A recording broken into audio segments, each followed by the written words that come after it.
जी, ANI के साथ बात करने के लिए धन्यवाद।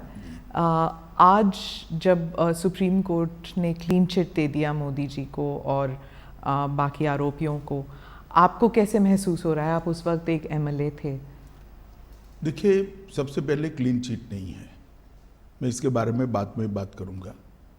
सुप्रीम कोर्ट ने पूरे आरोपों को खारिज किया है और आरोप क्यों घड़े गए इसके बारे में भी सुप्रीम कोर्ट ने कहा है। एक प्रकार से आप कह सकती हो कि सुप्रीम कोर्ट ने ये आरोप पॉलिटिकली मोटिवेटेड है, ये भी सिद्ध कर दिया है। सुप्रीम कोर्ट के जजमेंट ने सिद्ध किया है। जहां तक कैसा लगा का सवाल है, 18-19 साल की लड़ाई, देश का इतना बड़ा नेता एक शब्द बोले बगैर सभी दुखों को भगवान शंकर के विषपान की तरह गले में उतारकर सहन कर कर लड़ता रहा, और आज जब अंत में सत्य सोने की तरह बह रहा है, चमकता हुआ बह रहा है, तो आनंद ही होगा। मैंने बहुत नज़दीक से मोदी जी को इस दर्द को झेलते हुए देखा है, इस आरोपों को झेलते हुए देखा है, और सब कुछ सत्य होने के बावजूद भी क्योंकि न्यायिक प्रक्रिया चालू है, हम कुछ नहीं बोलेंगे। इस स्टैंड को कोई बहुत मजबूत मन का आदमी ही ये स्टैंड ले सकता है। ये अभी जो इंटरव्यू हम कर रहे हैं वो मैं 2003 में भी गुजरात के गृह मंत्री के नाते कर सकता था, पार्टी के अध्यक्ष के नाते भी कहते, क्योंकि परिस्थिति में कोई बदलाव नहीं है, फैक्ट था। परंतु संपूर्ण न्यायिक प्रक्रिया जब तक समाप्त नहीं हुई तब तक मोदी जी ने इसको प्रभावित करने के लिए कुछ नहीं कहा, चुपचाप उसको सहन करते रहे। मैंने आपसे भी पूछा ये सवाल, मैंने मोदी जी से भी पूछा, और आप दोनों यही कहते थे कि न्यायिक प्रक्रिया चालू है इसलिए मैं कुछ बोलूँगा नहीं। आपने भी यही कहा और मोदी जी ने भी यही कहा। 19 साल हो गए हैं, तो 19 साल में आप इधर उधर की बातें करते थे, पूरा आप डिटेल में नहीं जाते थे। अब आप क्या बता सकते हैं कि क्या हुआ उन दिनों में? सबसे पहले 19 साल के बाद सुप्रीम कोर्ट की खंडपीठ ने आज जो जजमेंट दिया है, उस जजमेंट से मोदी जी पर लगे हुए सारे गलत आरोप को खारिज कर दिया गया है, और ये भी कहा गया है कि कुछ लोगों ने उस आरोपों को पॉलिटिकली मोटिवेटेड तरीके से लगाया था, to keep the pot boiling कहा। हाँ, वेस्टेड इंटरेस्ट था। कौन थे वो आपके हिसाब से? नाम मैं बताता हूं बाद में।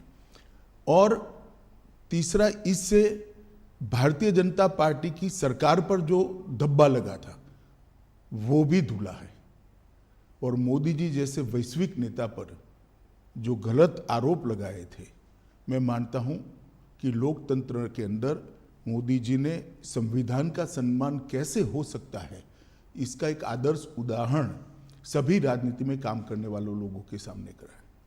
मोदी जी की भी पूछताछ हुई थी, किसी ने धरना प्रदर्शन नहीं करा था। देश भर से कार्यकर्ता आकर मोदी जी के समर्थन में सॉलिडारिटी के लिए खड़े नहीं हुए थे।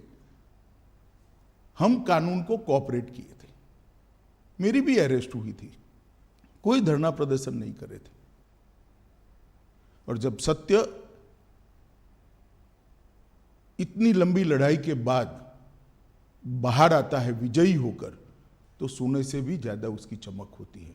और मुझे बहुत अच्छा लग रहा है कि आज जिन लोगों ने भी मोदी जी पर आरोप लगाए थे, अगर उनकी अंतरात्मा है तो उन्होंने मोदी जी की और भारतीय जनता पार्टी की क्षमा मांगनी चाहिए।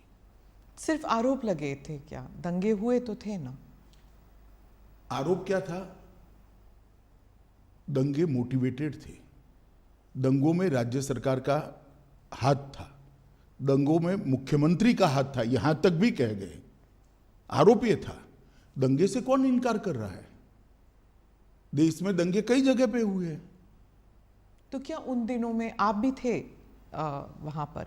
तो उन दिनों में क्या पुलिस जो है, जो कहते हैं कि पुलिस कुछ कर नहीं पाई, जो कुछ ऑफिशियल्स थे वो they were not able to do much, और बहुत से लोग कहते हैं कि वहाँ पॉलिटिकल जो व्यू था, इस वजह से ना तो पॉलिटिकल ना तो ब्यूरोक्रेसी ना ही पुलिस इतना कर पाई रोकने के लिए, दंगे रोकने के लिए। देखिए, भारतीय जनता पार्टी की विरोधी राजनीतिक पार्टियां, कुछ आइडियोलॉजी के लिए राजनीति में आए हुए पत्रकार और कुछ एनजीओ ने मिलकर, ये त्रिकूट ने मिलकर ये आरोपों को इतना प्रचारित किया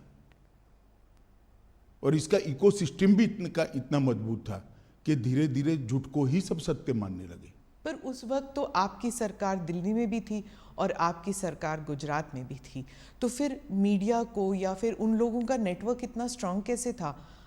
हमारी सरकार का कभी भी मीडिया के काम में इंटरफेरेंस का दखल ही मतलब हमारा एटीट्यूड ही नहीं है, ना उस वक्त करा था ना आज कर रहे हैं। परंतु उस वक्त जो इकोसिस्टम बनी थी, वो इकोसिस्टम ने एक झूठ के पुलिंदे को इतना हवा बनाकर जनता के सामने खड़ा कर दिया कि इसकी इन्फ्लुएंस में सभी लोग थे, शायद कोर्टें भी होगी। अगर सत्य था तो फिर एसआईटी की क्या जरूरत थी? एसआईटी में आज मैं आपको सत्य बताता हूं, एसआईटी का ऑर्डर कोर्ट का नहीं था। एक एनजीओ ने एसआईटी की मांग करी, कोर्ट ने फॉर सेक ऑफ आस्किंग हमारे लॉयर को पूछा, हमारे लॉयर ने कहा मुझे इंस्ट्रक्शन लेने पड़ेंगे। लंच आवर के बाद फिर से कोर्ट बैठी, हमारी सरकार ने कह दिया कि हमें कुछ छुपाना ही नहीं, तो एसआईटी बने, हमें क्या आपत्ति है। It was consented decision, Gujarat सरकार की रिकॉर्ड पर कंसेंट है। कोर्ट ने अपने जजमेंट में भी लिखा है कि एनजीओ की मांग थी, गुजरात सरकार ने कंसेंट दी है। हम बहस कर सकते थे, मगर क्यों करें, क्योंकि हमें कुछ छिपाना ही नहीं था।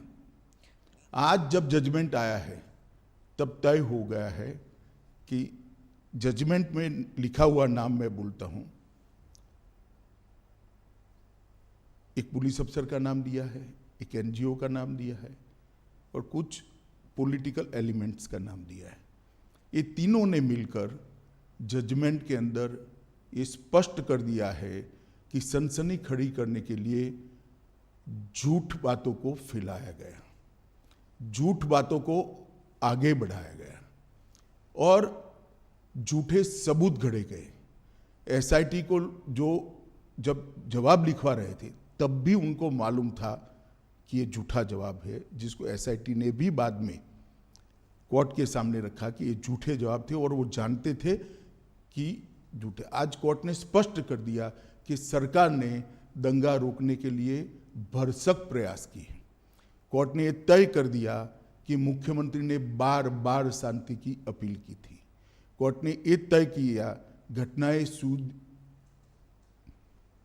मतलब ट्रेन जलाने की घटना के बाद जो दंगे हुए वो सुनियोजित नहीं थे, स्वप्रेरित थे। ये भी कोर्ट ने आज जजमेंट में कह दिया और तहलका द्वारा किए गए स्ट्रिंग ऑपरेशन को भी कोर्ट ने खारिज कर दिया, क्योंकि इसका आगे पीछे का पूरा फुटेज जब आया तब मालूम पड़ा कि स्ट्रिंग ऑपरेशन पॉलिटिकली मोटिवेटेड है। सेना को बुलाया नहीं गया इतनी देर तक, 3 दिन नहीं बुलाया गया। आज सुप्रीम कोर्ट ने कहा देयर वाज नो डिले, लेकिन क्या सेना, अगर आप उस वक्त होम मिनिस्टर होते, गृह मंत्री होते, तो क्या आप सेना को बुलाते नहीं जल्दी? नहीं, जहाँ तक गुजरात सरकार का सवाल है, हमने कोई लेट लतीफ़ी नहीं करी थी। जिस दिन गुजरात बंद का ऐलान हुआ उसी दोपहर को हमने सेना को बुला लिया था। सेना को पहुंचने में थोड़ा समय लगता है। आप हमारा हिसाब मांगती है, मांगना भी चाहिए, मुझे जवाब भी देना चाहिए, परंतु मैं क्लियर कर दूं, जहां तक गुजरात सरकार का सवाल है, एक दिन की भी देरी नहीं की है। रिकॉर्ड बहुत स्पष्ट है, कोर्ट ने भी इसको अप्रिशिएट किया है। परंतु दिल्ली में सेना का मुख्यालय है, दिल्ली में इतनी सेना है, जब इतने सारे सिख भाइयों बहनों को मार दिया, 3 दिन तक कुछ नहीं हुआ। कितनी एसआईटी बनी? हमारी सरकार आने के बाद एसआईटी बनी। कितनी अरेस्ट हुई? इतने सालों तक सिख नरसंहार में विपक्ष की सरकारें रही, कभी अरेस्ट नहीं हुई, और वो लोग हम पर आरोप लगा रहे हैं पार्शियलिटी के। आप और मोदी जी दोनों कहते हैं कि इट वाज अ टैक्टिक या फिर कह दीजिए कंस्पिरेसी कि गुजरात को एक बुरा नाम देने के लिए कि ये एक दंगाई प्रदेश है और बीजेपी जो है एक दंगाई पार्टी है, और गुजरात 2002 के बाद वो टैग लग गया। क्या आप मानते? मैं और मोदी जी नहीं कहते, भारतीय जनता पार्टी नहीं कहते कि हम पर टैग लगाने का झूठा प्रयास किया। अब सुप्रीम कोर्ट भी कहती है कि झूठा टैग लगाने का प्रयास किया। आप लोकतंत्र में संविधान को भी नहीं मानेंगे, सुप्रीम कोर्ट को भी नहीं मांगेंगे। पॉलिटिकल स्टेटमेंट सच्चे या सुप्रीम कोर्ट का सब एविडेंस एप्रिशिएट कर कर लिया गया फैसला सच्चा, ये देश की जनता ने तय करना पड़ेगा, आप जैसे पत्रकारों ने भी तय करना पड़ेगा। और अगर ये मत बनता है कि सुप्रीम कोर्ट का एप्रिशिएट हुआ एविडेंस एप्रिशिएट करने के बाद दिया गया फैसला सच्चा है, तो अब क्वेश्चन उठाने चाहिए। पत्रकारों की जिम्मेदारी है, जिन्होंने आरोप लगाए थे उनके ऊपर पूछना चाहिए उनको कि क्या आधार था ये आरोप का, और आधार था तो क्यों नहीं गए सुप्रीम कोर्ट में। आपने एनजीओज का जिक्र किया, कौन से एनजीओज हैं, क्या किया उन्होंने? देखिए, मैंने बहुत हरीडली जजमेंट को पढ़ा है, मगर इसमें तीस्ता सेटलवाड का नाम बहुत स्पष्ट दिया है। तीस्ता सेटलवाड की एनजीओ थी, नाम तो मुझे मालूम नहीं है उनका। उन्होंने हर थाने में इस प्रकार की भारतीय जनता पार्टी के कार्यकर्ताओं को इन्वॉल्व करने वाली एप्लीकेशनें दे दी थी, और मीडिया का दबाव इतना था कि सभी एप्लीकेशनों को सच मानकर ट्रीट किया गया। मीडिया और एनजीओज का एक नेक्सस था, आप कह रहे हैं इन दोनों ने मिलकर 20 साल तक चलाया ये पूरा? नहीं ना, 20 साल नहीं चला, 2002 अब 2022। स्मिता बहन, सबसे बड़ी बात तो जनादेश होता है और जनता सब देखती है। 130 करोड़ लोगों के 260 करोड़ आंख होती है, 260 करोड़ कान होते हैं, सब देखती है, सब सुनती है। हम कभी चुनाव नहीं हारे। जनमानस ने, जनता ने कभी भी ये आरोप को स्वीकारा नहीं।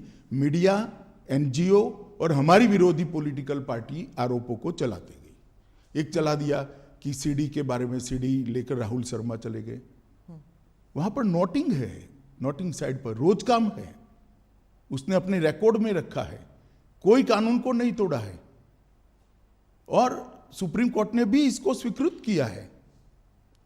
बहुत से लोगों का मानना है कि एसआईटी इन्फ्लुएंस हुई थी, बीजेपी का दबाव था एसआईटी के ऊपर। हालांकि सुप्रीम कोर्ट ने तो कुछ और ही कहा है अभी, लेकिन इतने साल तक जब इन्वेस्टिगेशंस चल रहे थे तो उस टाइम सालों साल डिले करते गए। तो इस देखिए, एसआईटी की रचना हमने नहीं करी थी, देश की सर्वोच्च अदालत ने करी थी। अफसर का चयन भी हमने नहीं करा था, देश की सर्वोच्च अदालत ने एनजीओ को सुनने के बाद करा था। और जो अफसर रखे गए थे वो भारतीय जनता पार्टी के रूल स्टेट से नहीं लिए गए थे, सेंट्रल गवर्नमेंट के लिए गए थे, और तब तक सेंट्रल गवर्नमेंट बदल चुकी थी, यूपीए की आ चुकी थी। तो एसआईटी इन्फ्लुएंस नहीं हुई थी, जरा भी इन्फ्लुएंस नहीं। और कोर्ट मॉनिटरिंग केस था, कैसे इन्फ्लुएंस होती? इतने महंगे महंगे लॉयर एनजीओ की ओर से अपीयर होते थे। जैसे जाकिया जाफरी कहती थी, जो आप महंगे लॉयर्स की बात कर रहे हैं, कि आपकी तरफ के जो लॉयर्स थे वो बहुत हेविली पेड थे, उनकी तरफ से नहीं थे। एसआईटी के लॉयर्स जो थे हमारी ओर से, हमारे लॉ ऑफिसर ही थे और कोई नहीं था। हाँ, उनको बहुत पैसे, लॉ ऑफिसर को इतना पैसा नहीं मिलता है, आप जानती हो। इसके पेमेंट का एक सिस्टम होता है, इसका रेट शब्द प्रयोग ठीक नहीं है, मगर उनकी फीस तय होती है। और कई सारे इतने गलत बातें कि फायरिंग में सिर्फ मुसलमान मारे गए, कोर्ट ने आज ये भी नकार दिया कि ऐसा नहीं हुआ है। फायरिंग में मुसलमान नहीं मारे गए, लेकिन दंगों में तो मुसलमान मारे गए ना। देखिए स्मिता जी, एक बात आप समझ कर चलिए, जिस तरह से 60 लोगों को जिंदा जला दिया था, उसका समाज में आक्रोश था। और जब तक दंगे नहीं हुए तब तक किसी ने इसका क्रिटिसिज्म भी नहीं किया, accept Bharatiya Janata party. Congress party का एक भी स्टेटमेंट, पार्लियामेंट चल रही थी उस दिन, किसी ने दुख भी व्यक्त नहीं किया कि 60 लोगों को जिंदा जलाने की घटना का आप भर्त्सना भी नहीं करोगे, निंदा भी नहीं करोगे? इतनी बड़ी वोट बैंक पॉलिटिक्स होगी। आज सुप्रीम कोर्ट ने यह भी कह दिया कि जाकिया जाफरी किसी और के निर्देशन पर काम करती थी। कई सारे विक्टिम्स का एफिडेविट एनजीओ ने साइन कर दिए, विक्टिम को मालूम ही नहीं है। आपके हिसाब से किसने किया, क्यों किया जाकिया जाफरी के? सब जानते हैं ना कि तीस्ता सेतलवाड जी की एनजीओ ये सब कर रही थी, केवल और केवल। और उस वक्त जो यूपीए की सरकार आई उसने ढेर सारी मदद करी है तीस्ता सेतलवाड की एनजीओ को, ढेर सारी मदद करी है, सबको मालूम है, पूरे लुटियन दिल्ली को मालूम है। गुजरात में तो आपकी सरकार थी इतने साल। गुजरात में हमारी सरकार थी, मगर जो एनजीओ था उसको भारत सरकार ने मदद करी है, सब जानते हैं। और केवल मोदी जी को टारगेट बनाकर ये सब किया गया, उनकी छवि को हानि पहुंचाने के लिए किया गया, उनको दंगों के केस में उनकी लिप्तता बनाने के लिए किया गया, मगर सत्य को कुछ नहीं होता है। ये लंबी लड़ाई मोदी जी ने बहुत धैर्यपूर्वक सारी वेदनाओं को, वो विष को हजम करते हुए लड़े और आज चमकते सूर्य की तरह सत्य बाहर आया है। मोदी जी जीत कर बाहर आए हैं। भारतीय जनता पार्टी के दंगों का कोई आरोप नहीं रहता। और मैं पूछना चाहता हूं, जो हम पर लगाते हैं, उनके शासन जहां जहां रहे हैं वहां दंगे नहीं हुए हैं क्या? उत्तर प्रदेश का वो इतिहास उठाकर देख लीजिए। पर कभी लेबल नहीं लगा किसी पर। लेबल लगाया नहीं आप लोगों ने, लेबल हमने थोड़ी ना लगाया है, लेबल फैक्ट के आधार पर थोड़ी ना लगा है। आप भी नहीं लगा पाए एज अ पॉलिटिकल नहीं, पार्टी? हम करते ही नहीं, हम करना भी नहीं चाहते। हम क्यों किसी पर लगाए लेबल? दंगों का पॉलिटिकल उपयोग करना ही नहीं चाहिए। गुजरात में जब भी इन्वेस्टमेंट समिट होता था, हर अखबारों में दंगों पर आर्टिकल आ जाते थे। 10 साल तक, 12 साल तक कंटिन्यूअस आए। मोदी जी जब भी विदेश जाते थे, उनको एम्ब्रेस करने के लिए विदेश के अखबारों में आर्टिकल छपाए गए। एक व्यक्ति को परेशान करने के लिए कैसा हो सकता है? मुझे तो लगता है आप जैसे व्यक्तियों ने थीसिस लिखना चाहिए कि वीसीएट कैंपेन कैसा होता है। ये कैंपेन चलाने वालों से सीखिए। तो इसलिए सुप्रीम कोर्ट का ये वर्डिक्ट इतना अहम क्यों है पार्टी के लिए और मोदी जी के लिए? मतलब आप जब इतिहास लिखेंगे आपकी पार्टी के लिए, तो 20 साल बाद, क्योंकि आज का जो युवा है वो तो जानता भी नहीं शायद 2002 में हुआ क्या, क्योंकि ये 20 साल पुरानी बात है। तो आज के युवा जब ये देखेंगे तो उस दिन क्या हुआ, उन 3 दिनों में क्या हुआ? क्या आपको अब कोई रिग्रेट्स हैं? और अब आप क्या देखते हैं इस सुप्रीम कोर्ट के वर्डिक्ट को? पहले एक बात समझ लीजिए, आज का युवा नहीं जानता है ऐसा आप कह सकते हो। इतिहास हजारों साल जिंदा रहता है और झूठे आरोप जो होते हैं उसका निरसन न्यायालय के माध्यम से होना बहुत जरूरी है। और इसलिए लंबी लड़ाई, 18-19 साल लंबी लड़ाई मोदी जी भी लड़े हैं और सत्य ढूंढने वाले लोग भी लड़े हैं और आज विजयी होकर बाहर आए। क्या इसलिए ये लड़ाई जरूरी थी? मतलब कि आप इतिहास जब लिख रहे हैं अपनी पार्टी लिखने के लिए नहीं, किसी भी झूठ के सामने लड़ाई करना निहायत जरूरी होता है। किसी भी अपप्रचार के सामने उसको एक्सपोज करना बहुत जरूरी होता है। इतिहास तो अपने आप बनते रहते हैं। 2 बार 2/3 बहुमत से जीतना ही इतिहास है। देश में जीएसटी डाल देना भी इतिहास है। देश के अंदर सीडीएस बनाना भी इतिहास है। देश के पहली बार सर्जिकल स्ट्राइक करना भी इतिहास है। पहली बार एयर स्ट्राइक करना भी इतिहास है। पूरे दुनिया में भारत के गौरव को आसमान तक ले जाना भी इतिहास है। इतिहास की तो खैर बहुत सारी बातें हैं, परंतु झूठ के खिलाफ लड़ाई लड़नी चाहिए और मोदी जी डट कर लड़े हैं, धैर्यपूर्वक लड़े हैं और आज विजयी होकर बाहर आए। पार्टी के लिए ये कितना सिग्निफिकेंट है? पॉलिटिकली मैं पूछ रही हूँ। बहुत सिग्निफिकेंट है। पॉलिटिकली कम, परंतु जिस प्रकार से मेरे पार्टी के सर्वोच्च नेता को विक्टिमाइज करने का प्रयास किया गया और आज कोर्ट ने उसकी धज्जियां उड़ा दी हैं। मैं मानता हूं ये जजमेंट भारतीय जनता पार्टी के हर कार्यकर्ता के लिए, न केवल मोदी जी के लिए, हर कार्यकर्ता के लिए। मोदी जी के लिए तो खैर आत्मसंतोष का विषय हो सकता है, हर कार्यकर्ता के लिए गौरव का विषय है कि आज जो झूठे आरोप हमारे सर्वोच्च नेतृत्व पर लगाए थे वो सारे खारिज हो गए। सर, गुजरात लेबोरेटरी ये एक टर्म बन गया था कि जो गुजरात में जो एक्सपेरिमेंट किया गया, यानी कि बिना मुसलमानों के सरकार हम बना सकते हैं, बिना मुसलमानों के वोट के हम सरकार बना सकते हैं, और अगर मुसलमान ज़रा सा इधर या उधर हो जाए, लाइन पे ना चले, तो दंगे करा सकते हैं। ये एक गुजरात एक्सपेरिमेंट और गुजरात लेबोरेटरी करके जो अपोजिशन पार्टीज़ कहते हैं कि बीजेपी जो है ये इसको एक पॉलिटिकल साइंस बना दिया है उन्होंने, और वो हर राज्य में इस्तेमाल करती है। देखिए, अब जैसा जिस कलर के ग्लास का चश्मा पहनेगी ऐसा दिखाई पड़ेगा। पीले पहनेगी तो पीला दिखाई पड़ेगा, काले पहनेगी तो काला दिखाई पड़ेगा। ये देखने का नजरिया है। गुजरात मॉडल जरूर बना है। देश में हमने सबसे पहले 24 घंटा बिजली हर गांव में पहुंचाने का काम किया, वो एक मॉडल है। देश के अंदर 12 साल के अंदर जीरो ड्रॉप आउट रेशियो, लगभग जीरो ड्रॉप आउट रेशियो, और 99% से ज़्यादा एनरोलमेंट किया बच्चों का प्राइमरी एजुकेशन के अंदर, वो भी मॉडल है। गुजरात के ट्राइबल एरिया के लिए वन बंधु कल्याण योजना लेकर आए, वो भी मॉडल है। 10% ग्रोथ रेट के साथ 12 साल तक एग्रीकल्चर ग्रोथ रेट हमने अचीव किया है, वो भी एक मॉडल है। ढेर सारे मॉडल है, हाईवेज से लेकर ग्रामीण विकास से लेकर अर्बन डेवलपमेंट तक। हमारे अर्बन डेवलपमेंट के एक्ट भी मॉडल है।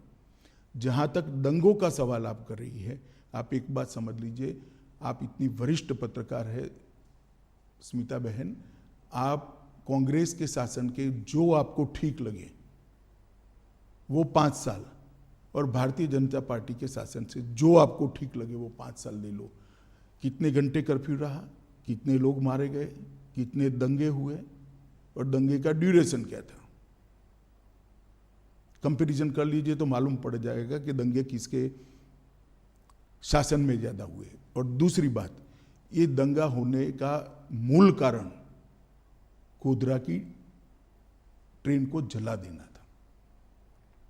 60 लोगों को, 16 दिन की बच्ची को मां की गोद में बैठे हुए जिंदा जलते हुए मैंने देखा है। मेरे हाथ से अग्नि संस्कार किया है मैंने गोता गांव में। इसके कारण दंगे हुए थे, और आगे जो दंगे हुए हैं वो पॉलिटिकली मोटिवेटेड थे। रिजर्वेशन का आंदोलन हुआ, दंगों में कन्वर्ट कर दिया गया। जब वो गोधरा से बॉडीज लेके गए थे अंतिम संस्कार के लिए, तब आपको लगा था कि ये there will be a blowback, मतलब कि कोई प्रतिक्रिया होगी? देखिए, उस वक्त किसी को सोचने की सुध बुध ही नहीं थी, इसलिए क्योंकि सबसे बड़ा प्रश्न ये था कि जो 59 लोग मारे गए हैं, इनके परिवार को उनका अंतिम संस्कार भी न करने देना। और कोई प्रोफेशनल इनपुट ऐसा नहीं था कि भाई इतनी बड़ी मात्रा में रिएक्शन आ जाएंगे। तो बॉडीज को परेड कर दिया गया था। परेड नहीं करा है, ये गलत प्रचार है। 16 सिविल अस्पताल में ले गया गया और बंद एम्बुलेंस में उनके परिवार वाले अपने घर पर ले गए। आप हॉस्पिटल में थे? मैं खुद हॉस्पिटल में था। क्या देखा आपने उस दिन? क्या देखना क्या था, जली हुई लाशें थी। दुख ही दुख था, आक्रांत था, रोज था। आप एमएलए थे, लेकिन आपकी कॉन्स्टिट्यूएंसी में ज़्यादा दंगे हुए नहीं कंपेयर टू बाकी जगहों में। अगर आप उस वक्त इंचार्ज होते, अगर आप होम मिनिस्टर होते, तो आप क्या करते अलग उस वक्त? देखिए, जो भी लोग थे उन्होंने अच्छा काम किया था, मगर घटना के कारण रोष इतने व्यापक मात्रा में था जिसकी भनक किसी को नहीं लगी थी, किसी को नहीं लगी थी, ना पुलिस को लगी थी ना किसी को लगी थी, और बाद में किसी के हाथ में ही नहीं रहा।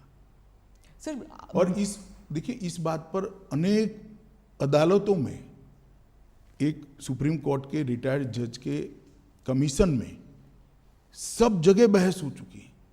ये मोदी जी को कोई पहली क्लीन चिट नहीं है। नानावटी कमीशन ने भी क्लीन चिट दी है,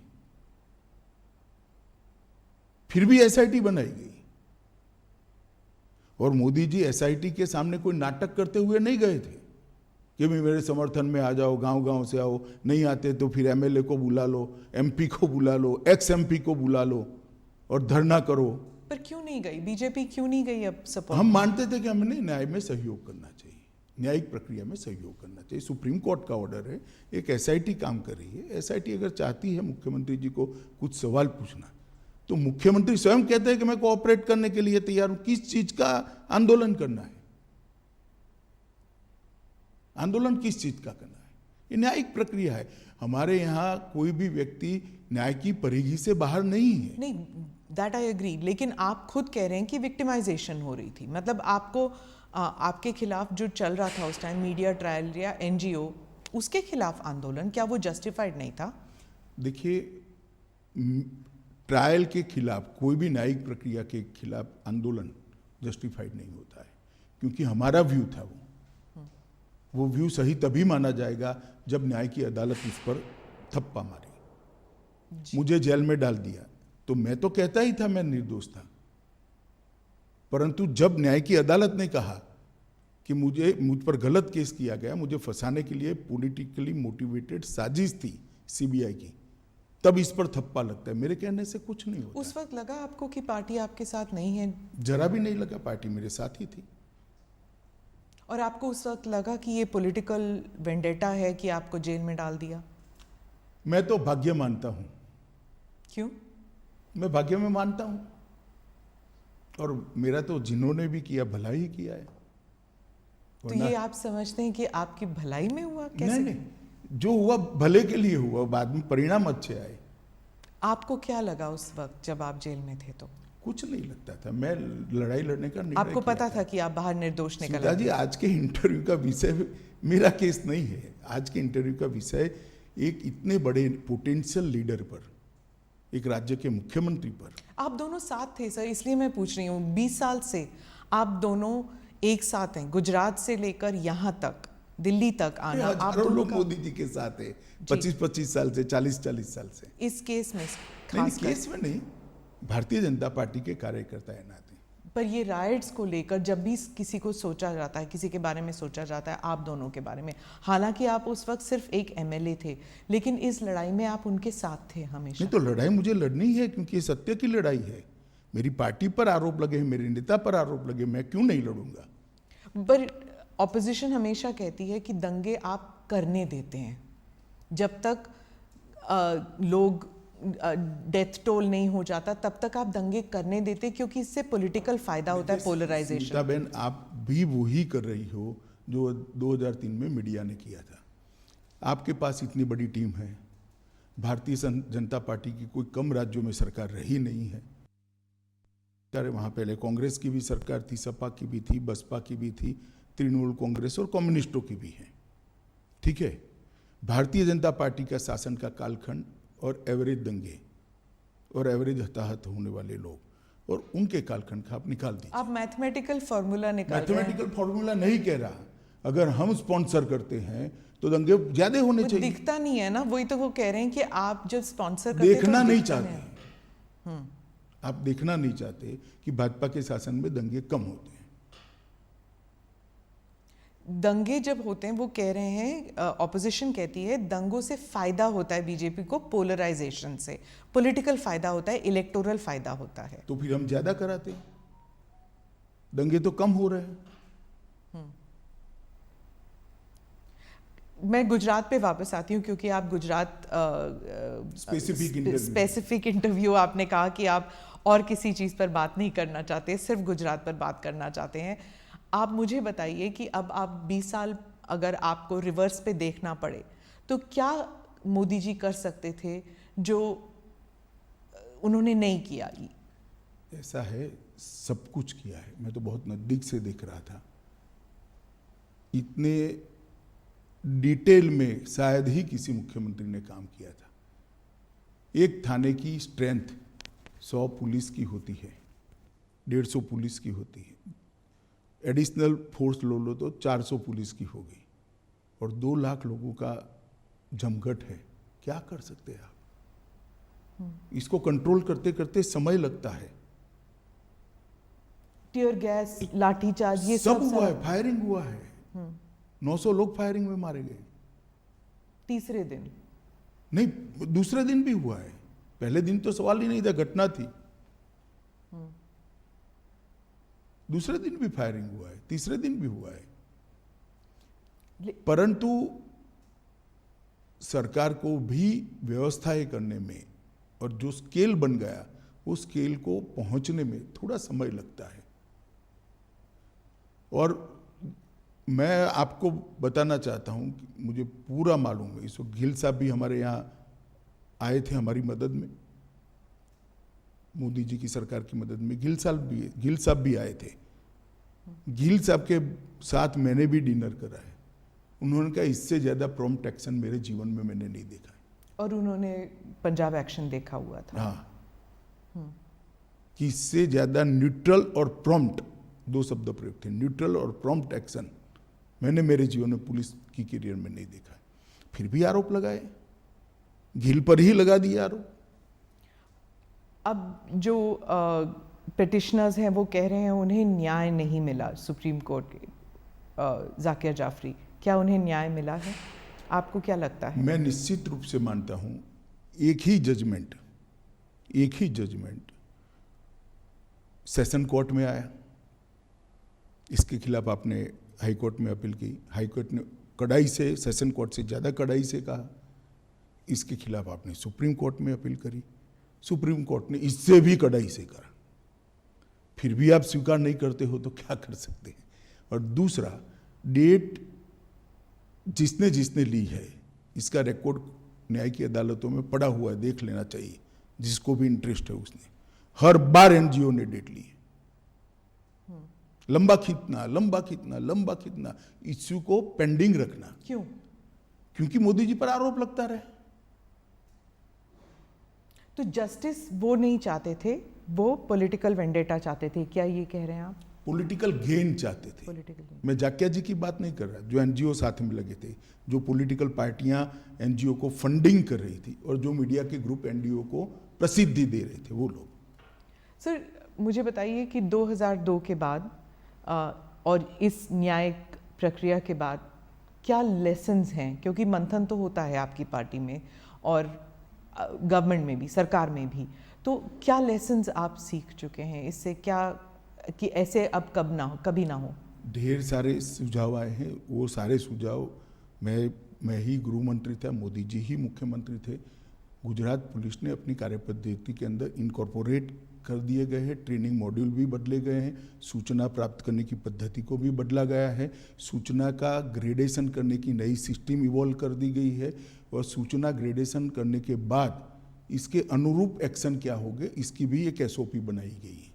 इसलिए 2002 के बाद गुजरात में एक भी दंगा नहीं हुआ है। सेंटर स्टेट में जो तालमेल होना चाहिए राइट्स कंट्रोल करने के लिए, क्या उसे फाइन ट्यूनिंग, उसकी फाइन ट्यूनिंग मुझे लगता है व्यवस्था ठीक है। अभी जो व्यवस्था है वो ठीक है। क्योंकि अभी जो हमने देखे थे, जो अग्निपथ जो स्कीम है, उसके कारण जो दंगे हुए थे, हाँ वायलेंस में लोग मरे नहीं, लेकिन काफ़ी देर तक इनएक्शन था, तो इसमें फिर वो स्टेट्स की बात हो जाती है। ऐसा है कि लॉ एंड ऑर्डर कंट्रोल करना स्टेट की जिम्मेदारी है। भारत सरकार सहयोग कर सकती है, स्टेट की डिमांड पर सहयोग कर सकती है। और जब स्टेट को लगता है कि हमारी स्टेट की मशीनरी कम पड़ रही है या तो हमें ज़्यादा मैन पावर चाहिए जो स्टेट के पास उपलब्ध नहीं है, तो रिजर्व फोर्स में से भारत सरकार की मैन पावर जाता है। ये व्यवस्था बहुत परफेक्ट है और हर स्टेट में कमोबेश भारत सरकार के सीएपीएफ्स के बटालियन लगे हुए हैं, तो कहीं और से नहीं लाना है।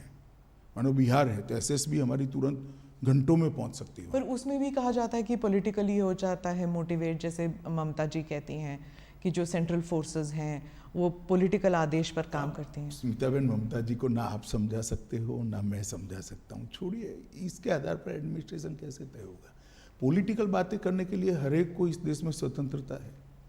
जी, आपका कोई आज जब ये रूलिंग आई तो आप, एक बार और पूछूंगी मैं कि आपको कैसे महसूस हो रहा है आज के दिन? मुझे बहुत अच्छा महसूस होता है। मोदी जी को बहुत सारे बदनामी झेलते हुए मैंने देखा है, मोदी जी पे बहुत सारे झूठ और झूठे आरोप मढ़ते हुए, निर्लज्जता से मढ़ते हुए मैंने देखा है। इसके बावजूद भी संवैधानिक प्रक्रिया है, कानूनी प्रक्रिया, इसके ऊपर कुछ नहीं करना है, ये बोल्ड स्टैंड लेते हुए मैंने देखा है और 18 साल धैर्य रखते हुए देखा है और 18 साल के बाद आज विजयी होते हुए भी मैंने देखा है। मुझे तो बड़ा संतोष है कि सार्वजनिक जीवन में नरेंद्र मोदी ने एक ऐसा एग्जाम्पल सेट किया है कि आरोप कितना भी झूठा हो, आप उसको न्याय की अदालत ही तय कर सकती है, सच है या झूठ है, तब तक धैर्य रखना चाहिए। सुप्रीम कोर्ट में ऑब्जर्वेशन ये भी था कि उस वक्त की सरकार ने दंगा रोकने का प्रयास नहीं किया और ये भी कि कुछ विटनेसेस जो हैं वो ऐसे जवाब दे रहे थे जैसे कि डिक्टेशन दे रहे हैं उन्हें। दोनों चीज़ें ऑब्जर्व किया गया। देखिए, उस वक्त सुप्रीम कोर्ट ने जो ऑब्जर्वेशन किया था वो एनजीओ के एफिडेविट के आधार पर किया था। इसकी जांच के लिए एसआईटी बनाई थी, एसआईटी ने अपनी रिपोर्ट दे दी और आज जो जजमेंट आया है उसमें सुप्रीम कोर्ट ने कहा है राज्य सरकार ने दंगा रोकने के लिए भरसक कोशिश की, राज्य सरकार ने उचित समय पर उचित कार्यवाही कर कम नुकसान में दंगों को समाप्त किया और राज्य सरकार ने सुप्रीम कोर्ट द्वारा दी गई विटनेस प्रोटेक्शन की स्कीम को पूरा का पूरा फुल स्टॉप कॉमा में पूरा किया है। तो इसीलिए कहा जाएगा कि सुप्रीम कोर्ट को भी इन्फ्लुएंस किया है। सवाल ही नहीं है सुप्रीम कोर्ट को इन्फ्लुएंस करने का। आप आरोप लगाने के लिए तो कोई भी कुछ भी लगा सकता है, परंतु आप जजमेंट पढ़ेगी, मेरे हिसाब से 300 से ज़्यादा पेज का जजमेंट है और हर आरोप को सुप्रीम कोर्ट ने गोलमोल नहीं किया है, डील किया है, किस आधार पर ये करा है। सामने से श्री कपिल सिब्बल ने बहुत सारे आर्ग्यूमेंट्स किए हैं, ऐसा नहीं है। ये इतने सालों से लड़ा जाने वाला केस है, सुप्रीम कोर्ट में 7 साल तक केस चला है और हर बार पूरे पूरे दिन सुनवाइयां हुई है। ये तीनों बातों को सुप्रीम कोर्ट ने स्पष्ट किया है कि राज्य सरकार ने भरसक कोशिश की, उचित समय पर उचित निर्णय लेकर इसको कम नुकसान में दंगों को समाप्त करा और जो विटनेस प्रोटेक्शन स्कीम राज्य सरकार ने सुप्रीम कोर्ट के सामने रखी थी, सुप्रीम कोर्ट ने थोड़े बहुत अमेंडमेंट कर अप्रूव करी थी, इसको फुल स्टॉप कॉमा में स्पिरिट के साथ लागू किया है। और मोदी जी के लिए भी कहा कि मोदी जी ने बार बार दंगा रोकने के लिए मीटिंगें भी करी, अपीलें भी करी, सार्वजनिक अपीलें भी करी और स्थान पर भी गए।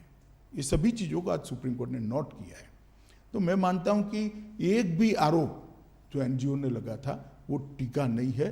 मोदी जी बिल्कुल कोई आरोप के बगैर पूरी बात से आज सुप्रीम कोर्ट के जजमेंट से बाहर आए हैं और आज सत्य का विजय हुआ है। मीडिया और एनजीओज, इन दोनों के ऊपर सुप्रीम कोर्ट ने भी कहा है। आप एक बार अगर आप कहें कि आप what do you think should be the role, और क्या रोल मीडिया ने नेगेटिव पॉजिटिव, एनजीओज ने नेगेटिव पॉजिटिव क्या किया? नहीं, त्रिकूट है, सिर्फ मीडिया और एनजीओ नहीं है। पॉलिटिकल पार्टियां भी जो एनजीओ को नर्स करती है वो भी है, आप इसको मत छोड़िए। तो आप व्हाट डू यू थिंक कि क्या इससे कोई लर्निंग लेसन्स मिलेंगे? मैं तो मानता हूं ये देखकर सबने आत्मचिंतन करना चाहिए। धन्यवाद मेरे से बात करने। Thank you. Thank you.